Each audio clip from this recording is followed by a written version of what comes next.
नमस्कार. आपलं माहिती घर या यूट्यूब चॅनलमध्ये सर्वांचं स्वागत आहे. आजचा जो काही व्हिडिओ आहे तो आपण जस्ट इन्फॉर्मेशन पर्पजसाठी बनवत आहोत.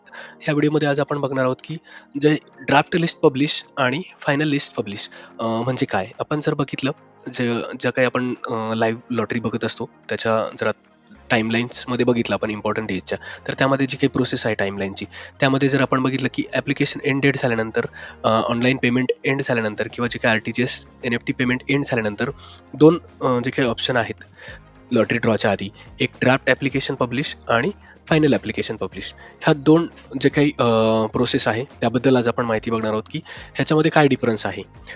कारण जरी आपण ॲप्लिकेशन सबमिट केलं असेल सक्सेसफुली, डॉक्युमेंट व्हेरीफाय झाले असतील ऑनलाईन आपले आणि आपलं पेमेंटसुद्धा झालेलं असेल, आपल्याला ॲप्लिकेशन नंबरसुद्धा आलेला असेल त्या स्कीमसाठीचा.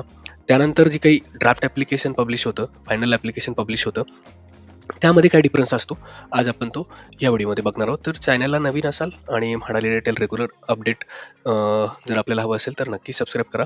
माहिती महत्त्वपूर्ण वाटली तर लाईक आणि शेअर नक्की करा. चला तर मग बघूया की ह्यामध्ये काय डिफरन्स असतो. जर आपण बघितलं की जे काही ड्राफ्ट लिस्ट पब्लिश होते सुरुवातीला, पहिली जे काही ॲप्लिकेशन पेमेंट एंड नंतर पहिली ड्राफ्ट लिस्ट जी काही पब्लिश होते, त्यानंतर जर आपण बघितलं तर खाली ह्याचं स्टेटस नंतर चेंज होऊन ह्या ठिकाणी जर बघितलं तर फायनल लिस्ट पब्लिश होते. ह्या 2 ठिकाणी त्यात आपल्याला बघायला भेटतं की एक्सेप्टेड ॲप्लिकेशन आणि रिजेक्टेड ॲप्लिकेशन. तर महत्त्वाचं आहे की ड्राफ्ट लिस्ट जेव्हा पब्लिश होते, तेव्हा आपल्याला आपलं ॲप्लिकेशन जे काही आपण केलेलं आहे, त्यामध्ये जर कुठल्या प्रकारच्या त्रुटी आढळल्या असतील स्क्रुटनीमध्ये, मॅन्युअल व्हेरिफिकेशनमध्ये, तर त्या त्रुटीमध्ये करेक्शन करण्याची आपल्याला एक शेवटची संधी असते. जर आपण आपलं ॲप्लिकेशन जर रिजेक्टेड लिस्टमध्ये असेल, तर आपल्याला एक शेवटचे 2-3 दिवसाचा कालावधी दिला जातो, की ज्यामध्ये आपल्याला जे काही आपण डॉक्युमेंट सबमिट केलेलं असेल आणि म्हाडाने त्यामध्ये जर काही रिमार्क मेन्शन केला असेल किंवा काही कारणास्तव रिजेक्ट केलं असेल, तर ते करेक्शन करण्यासाठी आपल्याला हा एक कालावधी दिला जातो. जे जेव्हा ड्राफ्ट लिस्ट पब्लिश होईल आणि जर तुमचं ॲप्लिकेशन रिजेक्टेड लिस्टमध्ये असेल, त्यानंतर तुम्हाला ते चेक करायचे, त्याच्यातले रिमार्क तुम्हाला बघायचे की कशासाठी रिजेक्ट केले आणि त्यानंतर ते तुम्हाला रिअपलोड करायचे ऑनलाईन किंवा तुम्ही म्हाडाच्या ऑफिसला जाऊनही ते सबमिट करू शकता. जर ते बरोबर तुम्ही सबमिट केले किंवा जो काही इश्यू होता तो सॉल्व्ह केला, तर तुम्हाला चान्स असतो की तुम्ही फायनल लिस्ट जी काही आहे फायनल लिस्ट पब्लिश होणार आहे, त्यामध्ये तुमचं ॲप्लिकेशन एक्सेप्टेड लिस्टमध्ये जातं, जे की लॉटरी ड्रॉसाठी पात्र होतं. जर तुमचं ॲप्लिकेशन रिजेक्टेड लिस्टमध्ये असेल, ड्राफ्ट लिस्ट पब्लिश झाल्यानंतर आणि तुम्ही चेक केलं नाही किंवा तुम्ही ते डॉक्युमेंट सबमिट केले नाही, तर तुम्ही ॲप्लिकेशन करून सुद्धा तुमचं जे काही ॲप्लिकेशन आहे ते लॉटरीसाठी पात्र राहत नाही.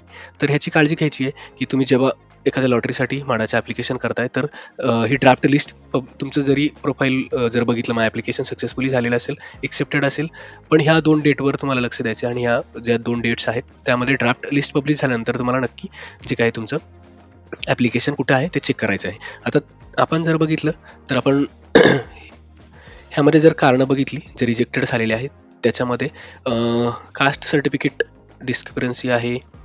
मोस्टली कास्ट सर्टिफिकेट दिसतंय. कास्ट सर्टिफिकेटमध्ये काही जर इश्यू आढळला असेल, तर त्यासाठी हे जे काही ॲप्लिकेशन आहे ते रिजेक्ट केलेले आहेत. त्यानंतर जर आपण बघितलं स्टेट गव्हर्नमेंट सर्टिफिकेट,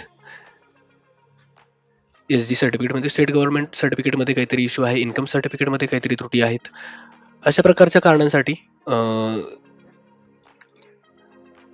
इन्कम सर्टिफिकेटमध्ये इश्यू आहे. Spouse is shown as a working but self income has been uploaded. म्हणजे जर प्रोफाईलमध्ये आपण बघितलं तर तुम्ही इन्कम सर्टिफिकेट अपलोड केल्या आणि वर्किंग मेन्शन केले आणि सेल्फ इन्कमचा जे काही डॉक्युमेंट तुम्ही अपलोड केलेलं आहे. असे भरपूर सारे इश्यू आहेत, त्याबद्दलही आपण डिटेलमध्ये बघूया. बट हे जे काय आहे तुमचं जे आपण व्हिडिओचा आजचा जो काही विषय आहे त्यामध्ये जर बघितलं तर ड्राफ्ट ॲप्लिकेशन पब्लिश झाल्यानंतर जर तुमचं ॲप्लिकेशन रिजेक्टेड लिस्टमध्ये असेल, तर तुम्हाला एक शेवटचा चान्स असतो, एक शेवटची संधी असते की तुमचं जे काही ॲप्लिकेशन आहे लॉटरी ड्रॉसाठी ॲप्लिकेबल होईल. तर त्यासाठी आपल्याला जे काही जर रिजेक्टेड असेल, तर आपण तुमच्या प्रोफाईलला लॉग इन करून माय इश्यूजमध्ये जाऊन जे काही ग्रीव्हन्स रेज करू शकतो. जे काही आपण बघितलं तर ज्या मंडळाचे आपण लॉटरीला ॲप्लिकेशन केलं आहे ते आपल्याला सिलेक्ट करायचे. ह्यामध्ये कशा संदर्भात आपण जर रजिस्ट्रेशनसाठी काही इश्यू आला असेल तर इतरही कारणांसाठी आपण जे काही क्वेरी रेज करू शकतो किंवा ऑब्जेक्शन घेऊ शकतो. पण ॲप्लिकेशन संदर्भात जर इश्यू असेल तर आपल्याला ॲप्लिकेशन संदर्भात जो काही ऑप्शन आहे तो सिलेक्ट करायचा आहे आणि जी काही लॉटरी सध्या चालू आहे किंवा ज्या लॉटरीसाठी तुम्ही ॲप्लिकेशन केलेलं आहे ती लॉटरी तुम्हाला या ठिकाणी सिलेक्ट करायची आहे आणि तुमचा जो काही ॲप्लिकेशन नंबर आहे जो रिजेक्ट झालेला आहे तो सिलेक्ट करायचा आहे आणि या ठिकाणी जो काही तुमचा कन्सर्न असेल तर तो तुम्हाला हे सब्जेक्ट लाईनमध्ये लिहायचं आणि छोटंसं डिस्क्रिप्शन या ठिकाणी टाकायचं किंवा तुम्ही या ठिकाणावरून डॉक्युमेंटसुद्धा जे जर काही अनावधानाने तुमच्याकडून चुकीचं अपलोड झालं असेल तर करेक्शनसाठी या ठिकाणी अपलोड करू शकता किंवा तुम्ही जे काही तुमची प्रोफाईल आहे तुमच्या प्रोफाईलला जाऊन सुद्धा तुम्ही ते करेक्शन करू शकता. तुमच्या प्रोफाईलवर जाऊन तुम्ही ती एडिट करू शकता आणि त्या ठिकाणी तुम्ही जे काय आहे तुमचं ॲप्लिकेशन च्या डॉक्युमेंटमध्ये काही जर इश्यू असेल तर तो ह्या ठिकाणाहून सुद्धा तुम्ही एडिट करून चेंज करू शकता. तर हा एक वे आहे आणि ह्या ठिकाणावरून सुद्धा तुम्ही जे काही माय इश्यूमधून सुद्धा कन्सर्न रेज करू शकता. तर कन्क्लुजन हेच आहे की जर आपण ॲप्लिकेशन करतोय तर ड्राफ्ट ॲप्लिकेशन पब्लिश झाल्यानंतर नक्की आपण एकदा ते रिजेक्टेड लिस्ट चेक करायची. एक्सेप्टेड लिस्टमध्ये जर आपलं नाव असेल तर आपल्याला ड्राफ्ट लिस्ट नंतर फायनल लिस्ट चेक करण्याची सुद्धा गरज येत नाही. पण जर ड्राफ्ट लिस्ट आपण चेक केली आणि त्यात जर आपलं रिजेक्टेडमध्ये असेल तर आपण डॉक्युमेंट सबमिट केल्यानंतर पुन्हा आपल्याला फायनल लिस्ट चेक करण्याची एकदा गरज असते. बट त्यानंतर कुठलंही ऑब्जेक्शन घेतलं जात नाही. तुम्ही लॉटरीसाठी जर तुम्ही रिजेक्टेड लिस्टमध्ये असाल तर तुम्ही अपात्रच ठरला जाता. तर व्हिडिओ महत्त्वपूर्ण वाटला असेल, माहिती आवडली असेल तर नक्की चॅनलला सबस्क्राईब, लाईक आणि शेअर करा. Thank you.